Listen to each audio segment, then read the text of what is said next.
Guys, welcome bank two आवर channel द couples की। तो हम आए हैं केसारी जी के होली के न्यू सॉन्ग पर रिएक्शन लेके, जिसका नाम है 14 के होली बा।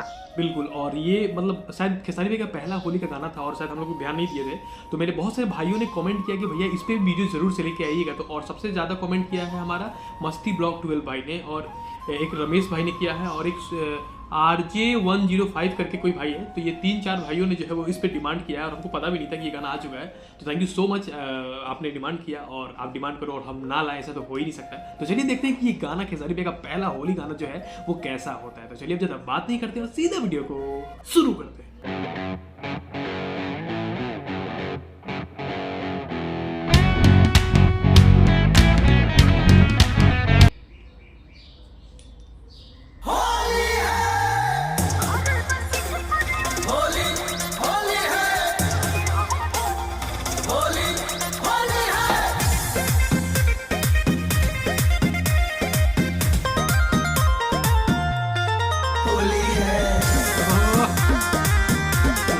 में जब भी आते हैं एकदम फॉर्म में आते हैं।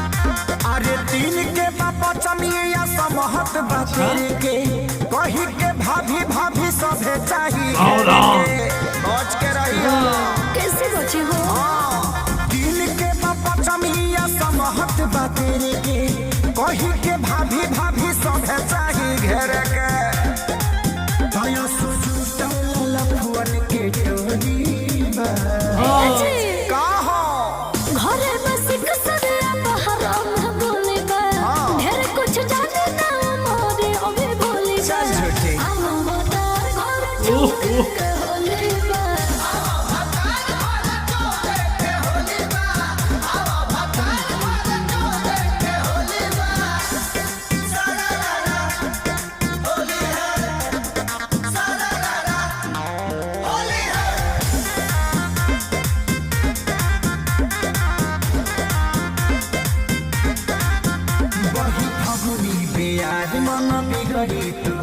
धनी पोरे पोरे अंग खोटे रंग के बुआ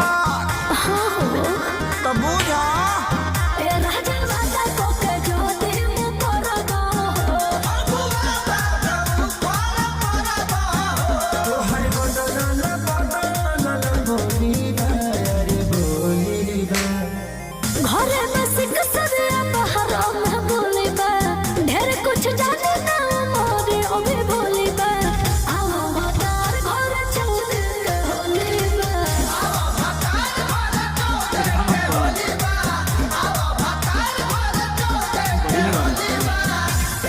बजेगा बजेगा। होली है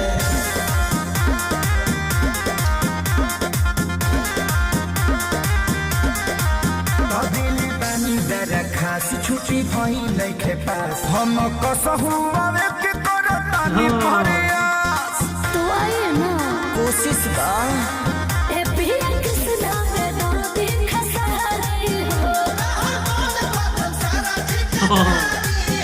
लगे तहरा से गरम तहर चोली बा अरे चोली बा घरे में सिक सदिया बहरा में गोली बा ढेर कुछ जाने ना मोरे ओबे बोली बा आओ भतार घर चल के होली बा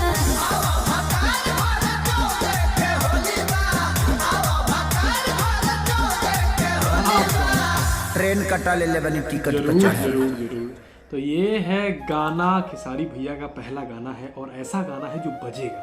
मतलब कोई गाना ऐसा होता है ना जो, क्योंकि होली के टाइम में तो बहुत सारा गाना आता है, पर कोई गाना ऐसा होता है जो मतलब बजता ही बजता है और काफ़ी अच्छा बजता है। खेसारी भैया का बहुत सारा ऐसा गाना है जो 10 साल पुराना या 15 साल पुराना गाना है जो हर होली में बजता है। मतलब उस लेवल का कोई गाना रिकॉर्ड हो ही जाता है इत्तेफाक से। तो उसी टाइप का ये गाना आप बोल सकते हो, और ये 100% बजने वाला गाना है इस साल का, और बढ़िया गाना है यार। इसके बारे में तो हमको पता ही नहीं था। थैंक यू सो मच भाई आपका कि आपकी वजह से हमको पता चला कि ये मतलब 14 की होली, शायद सच में 14 को ही होगा होली, तभी ये मतलब वो किया गया है।